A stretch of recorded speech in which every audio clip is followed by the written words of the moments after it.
Hello, this is the Saturday grab bag and I have a few stories. I'm not sure I'll get round to all of them, it just depends.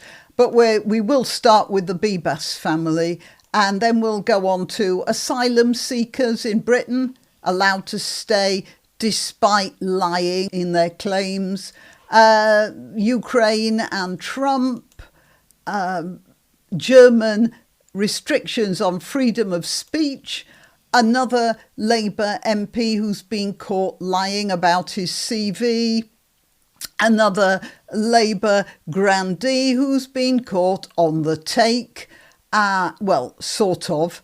The fact that hospitals are employing doctors, usually men who say they identify as women, and having changed to being women, any previous misdeeds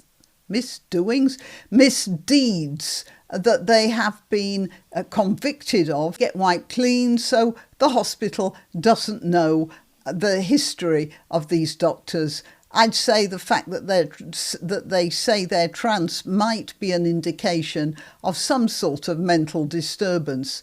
Then there's Apple. It's removing its iCloud encryption for the UK because it won't give the keys to this government, which is asking for them. And JD Vance's speech to the European Parliament and the reaction he got. And I just thought I'd mention the reaction that the UN, or at least the Germans there, made to a speech made by Trump a few years ago. OK, well, I hope I'll get round to them all before my throat gives out.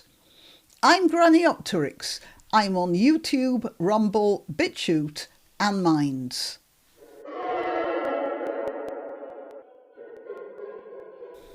First of all, any sounds of discontent, snortings or various scufflings will be coming from my dog who's down there.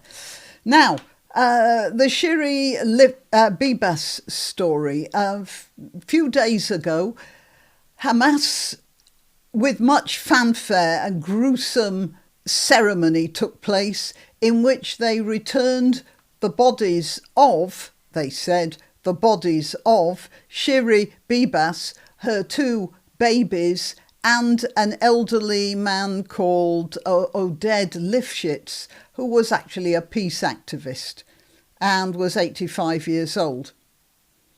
When the coffins were finally opened, and they were locked with no keys to open them, when they were finally opened, it was discovered that Oded Lifshitz was there, and so were the two babies, Kfir and Ariel Bibas, were returned, and there was a random woman in the coffin, not the mother, Shiri Bibas.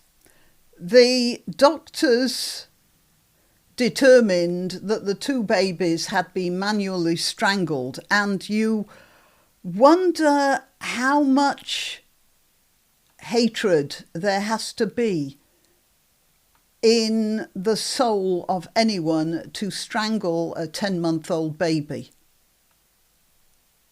It's almost impossible to imagine, or indeed to strangle a 4-year-old.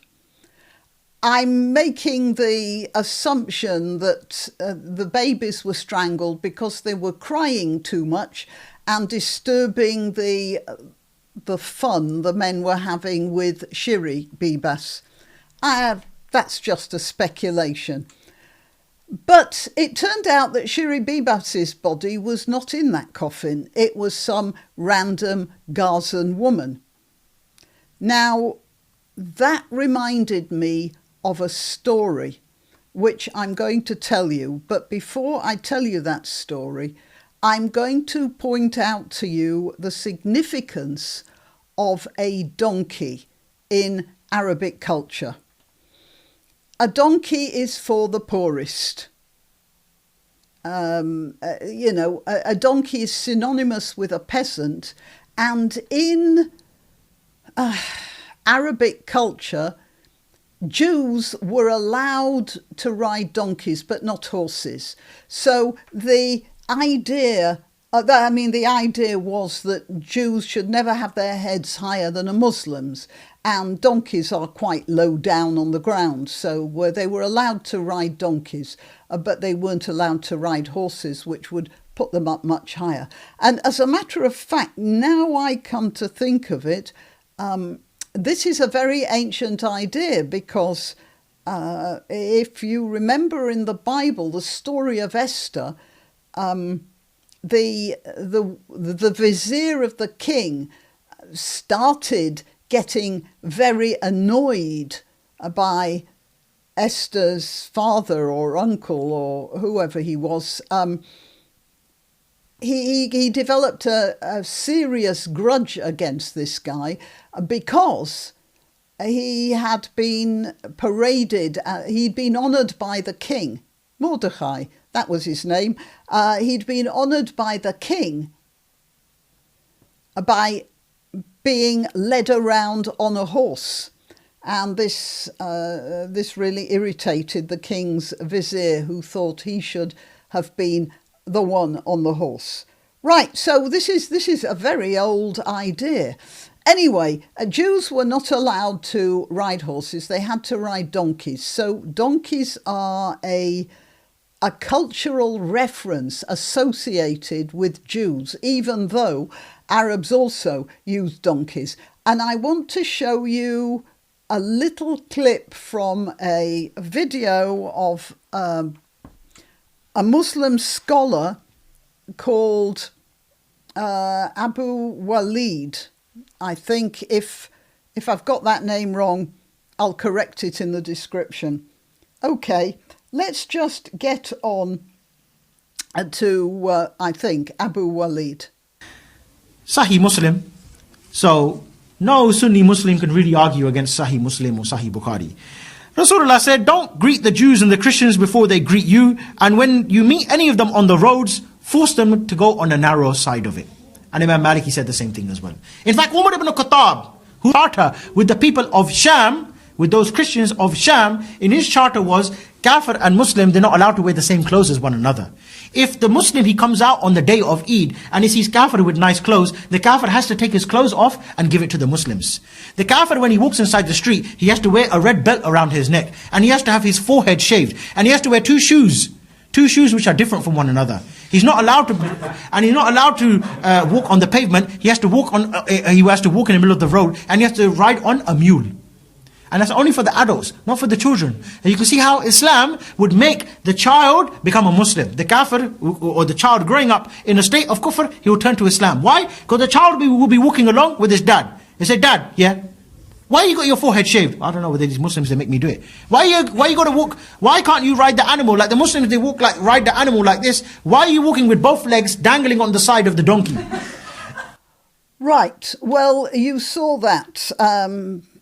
The kafir has to ride with both legs, as he says, dangling over the side of a donkey. And I wanted to point this out to you so you'd understand the story that I'm about to tell you, which was told to me by an Israeli friend from the horse riding world. She told me of a friend of hers who had bred a foal.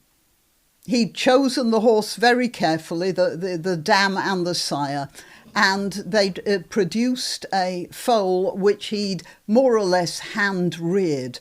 And when the foal was about 2 years old, it was stolen by an Arab from the West Bank. They knew each other, these people, and actually they knew who'd stolen the horse. They had a video of the horse being stolen. But the Israeli police refused to do anything about it. I suppose they didn't want to start a big fuss. It's like what happens here in the UK. They didn't want to start a big fuss and a lot of Muslims screaming that the Jews were stealing their horses or whatever. But this man got in touch with the thief, and It was in a village in the West Bank, and they negotiated. They negotiated for a while, and finally an agreement was reached. And they went out there to pick up the horse. And they met. The guy came with his horse box, and then this Arab guy came with his horse box. Did I mention that he was a policeman? Yeah, well, he was. He was a policeman. And they met, and then the Arab policeman opened the doors of the horse box and led out a donkey. And it's this sort of sadistic humiliation that runs very deep in Muslim culture. I mean, you just can't deny that. And the fact that they returned, instead of Mrs. Bibas, Shiri Bibas, instead of returning her, and instead returning some random Gazan woman, because they care about women about as much as they care about donkeys in many cases. That was the same mentality. Whatever Hamas says about it being a mistake, I don't believe it. But then maybe that's just me. Anyway, that's my take on the Bibas story. It's interesting that a couple of days later, the body of Shiri Bibas was turned over to the Israelis very quietly and without the fanfare. All right, so that's it. And she was murdered. How long after they murdered her children, I don't know, but the last days of that woman are probably, well, they are scarcely to be imagined. Right, let's get to asylum seekers. That's too much. It's too big. Just a minute. I want to get right. I'll get that page down. This is our asylum system here. Asylum seekers allowed to stay in UK despite lying in claims. Immigration judges have repeatedly ruled migrants can avoid deportation despite lies about the risks they face at home. I suppose this story was sparked by a story of a Nigerian woman who wanted to stay in Britain, hadn't been given leave to stay, and so she joined at long distance. She never took part in any of their activities. She joined a proscribed terrorist group in Nigeria, and because she had been a member of this group, even though she'd never set foot in any of their organisations, in Nigeria, she was given leave to stay because now she was a fugitive. OK, one judge allowed, here we are, 54-year-old Zimbabwean woman's appeal against deportation, despite evidence that she would do and say almost anything to try to fabricate a means to remain in the UK. OK, sorry, a Zimbabwean, not Nigerian. Convicted for deception in a previous asylum claim, the woman later concocted a political blog criticising the Zimbabwe regime so she could claim she would be persecuted if returned. Another illegal migrant escaped deportation despite lies about how few relatives he had in his home country of Sri Lanka. You see, so what we're doing here with our legal system, or what the immigration lawyers are doing, is giving rewards for lying, for dishonesty, for underhand behaviour. First of all, being an illegal migrant of any sort is it's criminal. At least technically it's criminal. And then you add lots and lots of lies on it. And the more of a liar you are, the more likely you are to be allowed to stay here. I don't know, but I'd say there's something wrong with that. OK, next one, Ukraine. Now, I disagree with Trump's view of Ukraine. I disagree with it very profoundly.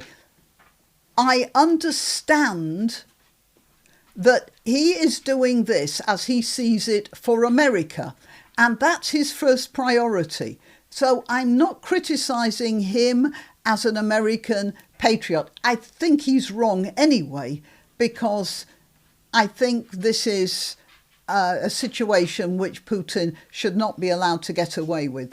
However, that's my European opinion. And I do understand, oh, there's a dog again. I do understand that the American opinion will be different. And since he is the American president, he's allowed to have his opinion. I can't criticise that. Just a minute, the dog wants to be let out. I'll be back in a second. Back again. But there is a point which he might be making here, and that is that Europe should be dealing with this as well. And we're not dealing with it. All of Europe has been sitting back and paying its people huge, social security, all sorts of things, healthcare, all that sort of thing, and allowing America to spend its money on various methods of defending Europe. And Europe isn't stepping up to the mark. And they've been doing that since the end of the Second World War. Now, actually, I'm not talking so much about Britain, because America deliberately bankrupted Britain what can I say? America deliberately bankrupted Britain because America wanted to destroy the British Empire for ideological reasons, and also because it meant that America could take over control of the world, and without tripping up over the British interests. So again, that's just the way things turned out. I'm not. That's what happens with empires. You have to accept this sort of thing. But Britain has always been a little on the side of this whole issue. But certainly the rest of Europe have been very happy to let America do its defence for it. And Trump is obviously saying to Europe, right, it's about time you started getting your act together here. If you don't like Russia looming over you in this way, then it's up to you to defend yourselves against Russia. And I understand that. That's very clear. This minerals deal is rapacious. I don't know whether that's because Trump is making a huge demand and then expecting it to cut back, like Mae West used to do with her movies, and she knew they were going to get censored. So what she'd do is she'd have an absolutely outrageous scene that no censor would ever allow past, and then put something else that the censor might have stopped, but not necessarily, right next to it. And the censor would be so shocked by the outrageous scene that the scene that came straight after would appear mild by comparison and would get through. So it might be that Trump is doing. But I do have to have it on record that I think that Trump is being short-sighted here. I do. Although I also agree that there are other considerations. Right, and we've got this in Germany, which is I thought things were bad in Britain, but it's much worse in Germany. It's a crime to insult people online as government raids offenders' homes. CBS's 60 Minutes aired a friendly interview on Sunday with local German officials as the country's government initiates a nationwide crackdown on offensive speech. Now, I'm going to play the clips from the 60 Minutes show. I'm not sure whether I'll get a copyright strike for it. on YouTube. And if I do, I'll have to delete that and re-upload it without the 60-minute segment. So if you're watching this and you discover that the 60-minute segment is deleted, you'll know what happened. And meanwhile, what I'm going to do is interrupt it as much as I can to try and fend off any copyright stuff. So yeah, please forgive the interruptions. So first of all, I can play this. It's because I can take the sound out, and that's somebody being arrested. The police are knocking on doors all over Germany, and they're doing this because people have insulted politicians. And here the police are carting off not only the person, but their electronic equipment as well. And here's another one being arrested. They're taking away the electronic equipment, and that's the punishment. They are fully aware of that, even if the person doesn't actually end up in jail. They still get quite a fine. Now, I'm going to play this, but as I say, I will be interrupting it simply because I'm trying to fend off a copyright strike. Action when the police show up at somebody's door and they say, hey, we believe you wrote this on the internet. They say the people are surprised that this is really illegal to post these kind of words. So apparently the Germans don't really know that they can't just say what they want. And this interviewer is being, well, she's neither shocked, she's showing no sign of shock, nor is she asking any hard questions about this, really. She seems to approve. That's how I feel about it. I don't think it was illegal. No, they don't think it was illegal. And they say, no, that's my free speech. And we say, no, yeah, free speech as well, but it is also has its limits. There's, when you say there's free speech and then free speech has limits, it's not free speech anymore, is it? He doesn't realise that. I have seen that type. I mean, I've lived in Germany. I know that type of person. There is a type, and he is one of the, he's practically textbook. A few of the state prosecutors tasked with policing Germany's robust hate speech laws online.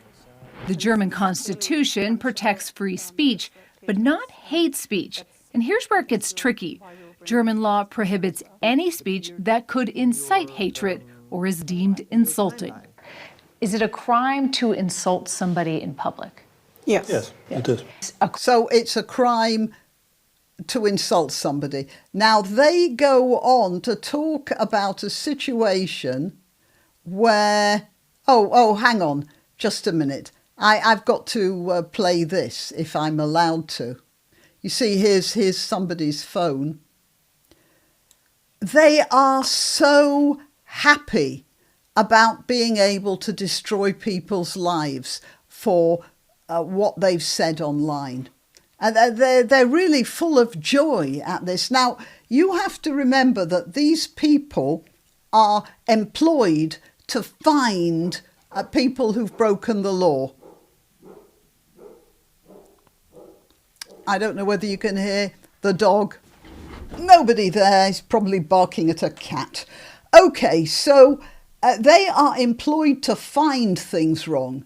And so they're going to find things wrong. Otherwise, they don't justify their job. And this is where the problems really start.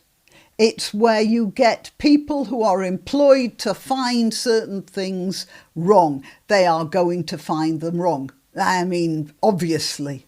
And it's going to perpetuate, it's a cycle that will perpetuate itself. And there will be more and more things being found wrong. That's the problem. I think Germany is ending up in the same funnel it ended up 80 years ago.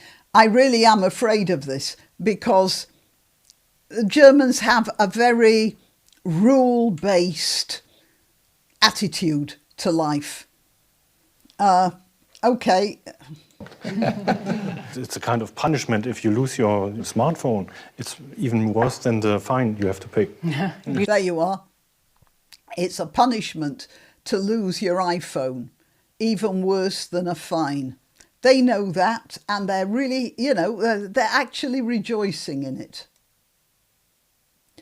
This is the office where they have all their cases, and they have a lot of them. Of course, they will have, otherwise, how are they going to draw their salary? Look at all of these. Oh, here.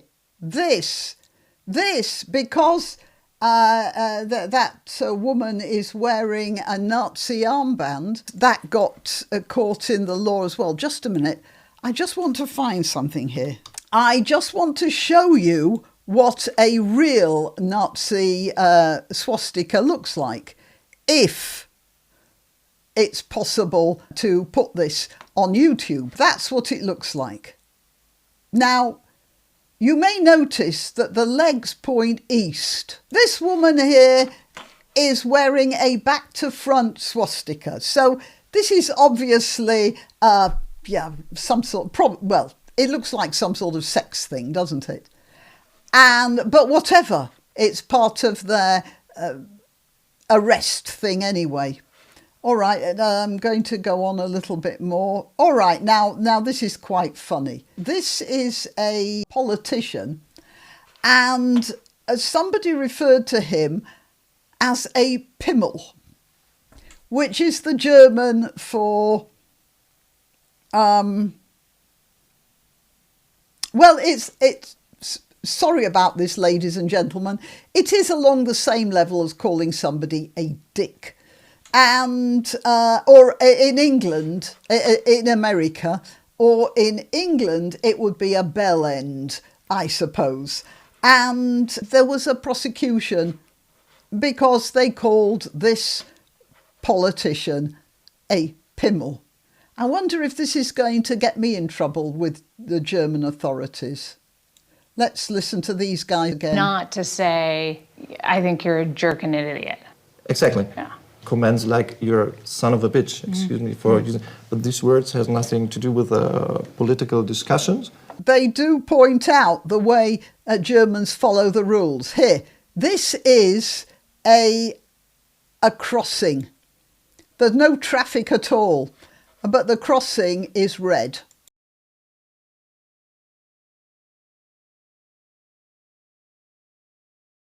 There they go. All right, let's carry on. And then this woman says, there is no surveillance. There is no surveillance. Which just shows you how elastic the human mind can be. I'll go along a little bit more. Prosecutors argue they are protecting democracy and discourse by introducing a touch of German order to the unruly World Wide Web. And that's it. And at least the narrator actually nailed it down by referring to the unruly World Wide Web. I mean, she has pointed out the fact that Germans obsessed with order are flummoxed by the chaos of the internet. And it's going to destroy Germany because any situation where freedom of speech is restricted, society just grinds to a halt. We see that in the Arab world. Let's listen to this creature again. Because what's the option? We are prosecutors. If we see a crime, we want to investigate it. There are also borders. It's not an area without law. Right. So that's the attitude to the internet. It's an area without law. At least in Britain, I mean, they're trying to do something similar here. It's not meeting with quite the same success. And that's because in Britain we still have this idea, and I've pointed this out before. On the continent of Europe, Napoleonic law said you can do stuff if the law says you can do it. That's Napoleonic law. British law has always been, and of course this government we have now is trying to change that, but there is still this attitude that you can do it if the law doesn't say you can't. There's a difference. Okay, let's get back to this. So in Germany, they're arresting people wholesale, just like they've been doing in Britain. I'm not suggesting we're a lot better. It's just that the attitude of a lot of people here is far more critical. Let's put it that way. We don't accept it in quite the same way. But that's where we're heading for. I'm not suggesting we're marvellous saints here. Now to government, the attitude of this government to truth. As you know, there have been expulsions from ministerial posts because people have been found to be telling lies. And the business secretary, that's not just a minister, but somebody in the top rank of government, is discovered to have been pretending to be a solicitor. Now, I don't think that's illegal, really, because it would be illegal if he wasn't qualified and then practiced as a solicitor, for sure. But he's never practiced as a solicitor. He has just pretended later on that he had been a solicitor. But it's, like Rachel Reeves, who pretended to be an economist at the Bank of England when she was, working in the complaints department. And she also pretended to be a chess champion. It's a bit difficult to tease out what's true and what's false with this government. But the point about them is that it's a socialist thing. That is, if you're a socialist, you are right. You are on the right side of history, as one of the American presidents said, Barack Obama, who was also a socialist, or still is, and has the idea that you can be on the right side of history. That's part of a socialist mentality. And if you're on the right side of history, if you're a socialist, then you are a saint. Whatever you do is right. It's the other guys who are wrong. They are on the wrong side of history. They are sinners, however honourable they may appear to be. If they're not socialists, they're not good people. And so that's why you're getting this sort of thing happening with this government, because they believe that they are intrinsically right. So they can accept £3,000 suits and I don't know what, silk underwear from millionaires. It doesn't matter, because basically they're in the right and they're not sinning. That's what's going on here. Okay, what's next? And here we have Lord Hermer, or Harmer, as he is more generally known by people who know what he's been up to.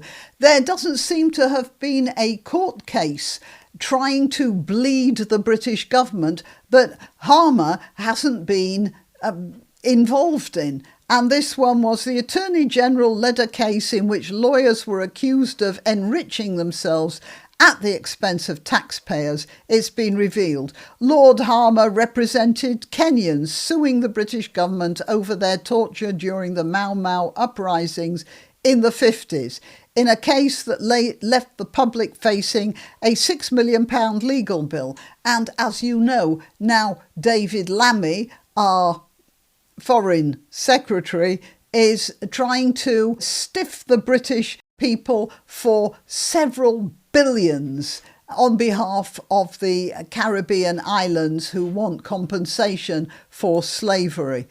as if it wasn't enough that Britain devoted its entire navy to the abolition of slavery throughout the 19th century. All right, hospitals.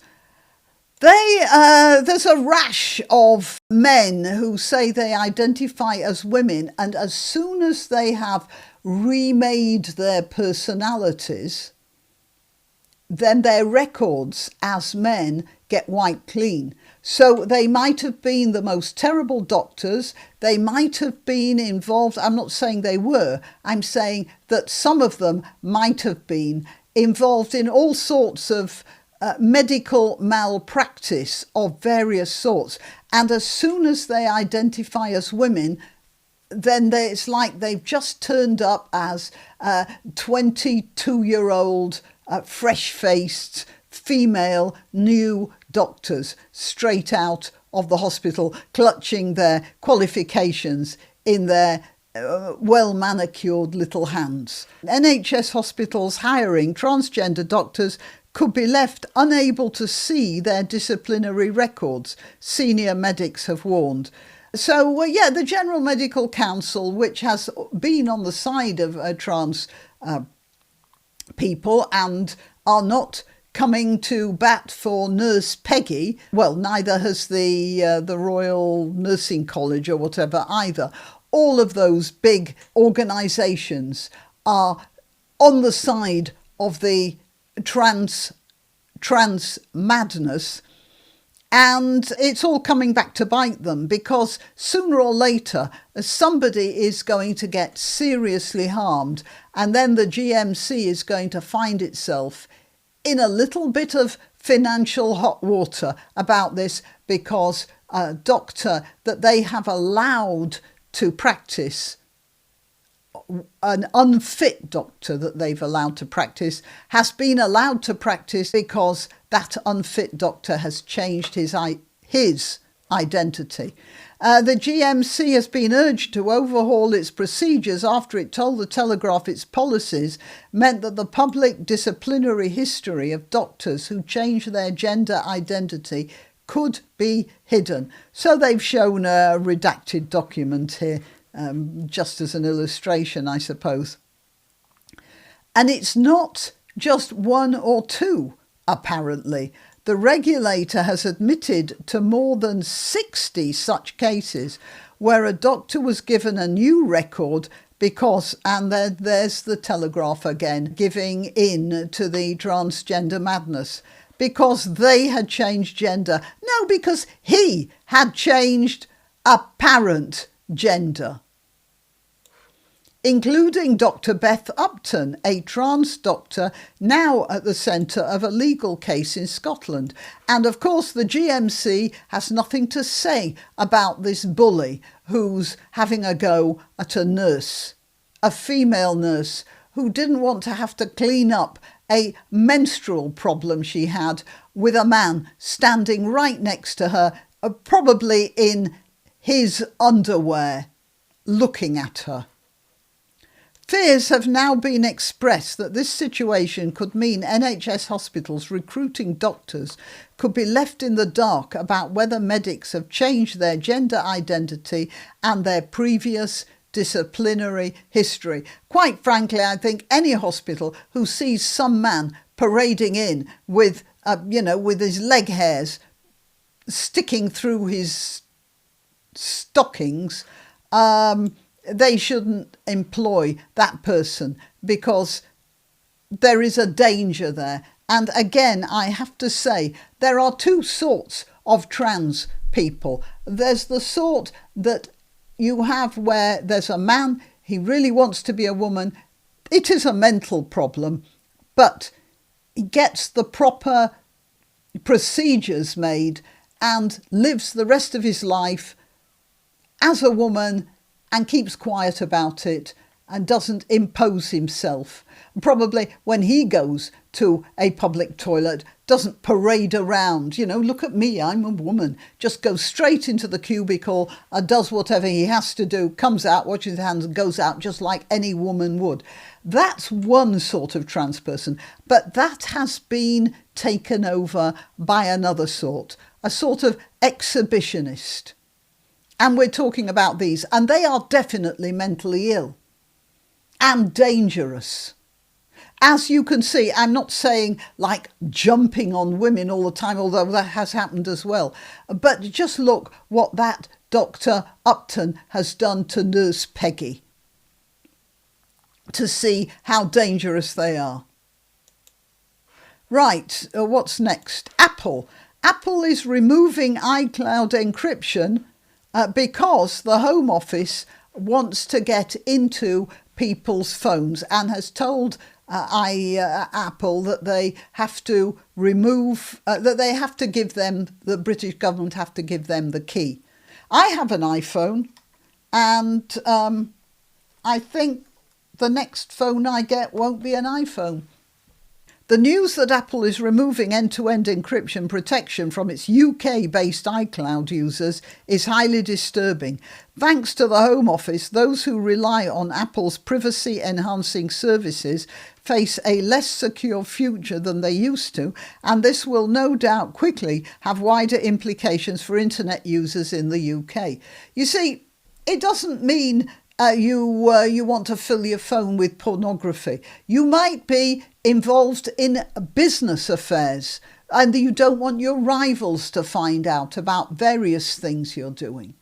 There are many reasons why people want to keep secrets on their mobile phones. That is, of course, provided that the police haven't confiscated them.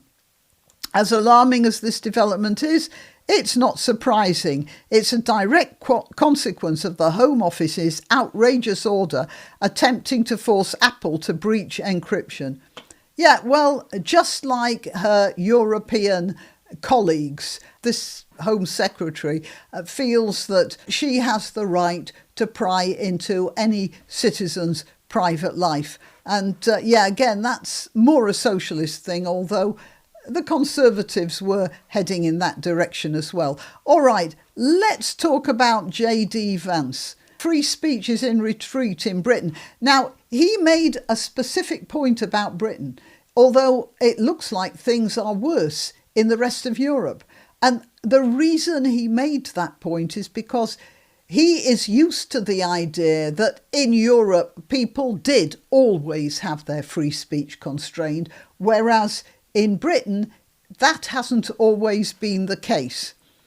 He singled out Britain in particular, saying free speech was in retreat and Brexit voters had been betrayed by elites opening the floodgates to millions of unvetted immigrants. Absolutely nothing that anyone can say to deny that. Now, let's have a look at this speech. There's something awfully familiar about these people. There's a look there that is not British. They look like European officials.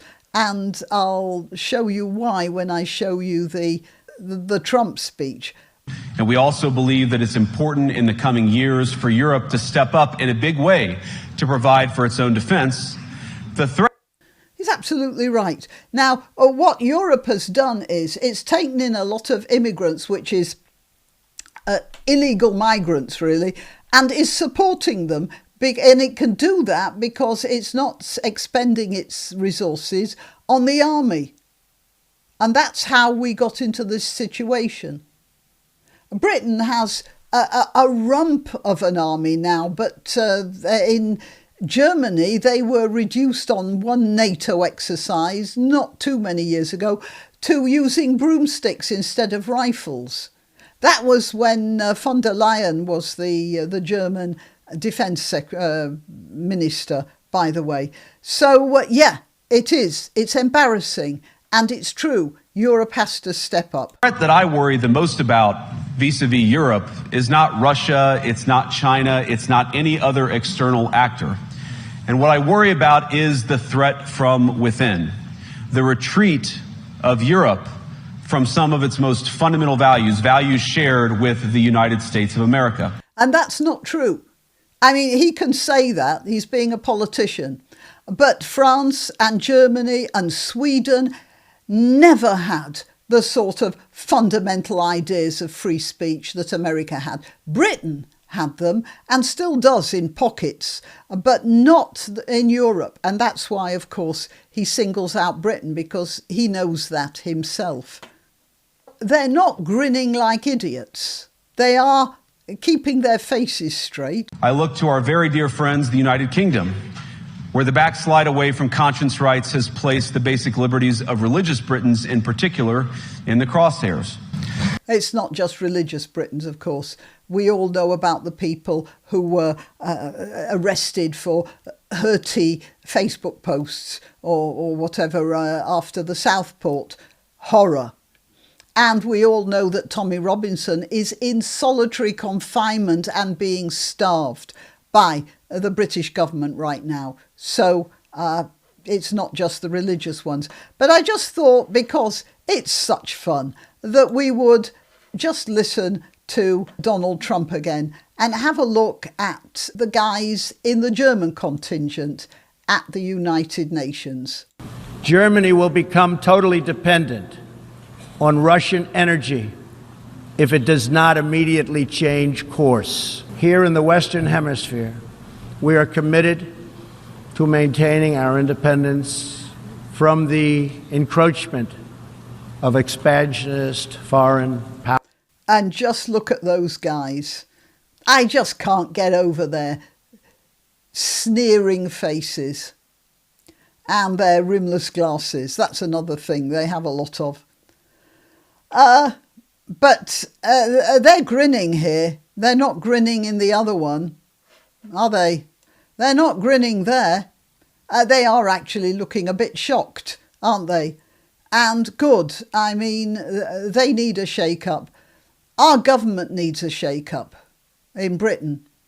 Unfortunately, we're lagging behind because Germany's going to end up with the AfD pretty soon, I suspect.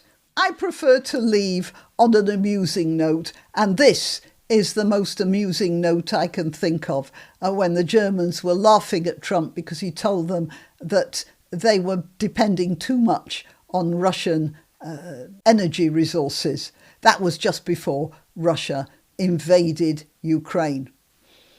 All right, well, yes, 6 years ago, goodness. That's the Saturday grab bag. Until next time. You can help my channel by subscribing and clicking the notification bell. That's quite important. And by sharing if you're so inclined. Links to my other channels and to donation methods are in the description. But the best way you can help is simply by clicking like and notify. Thank you.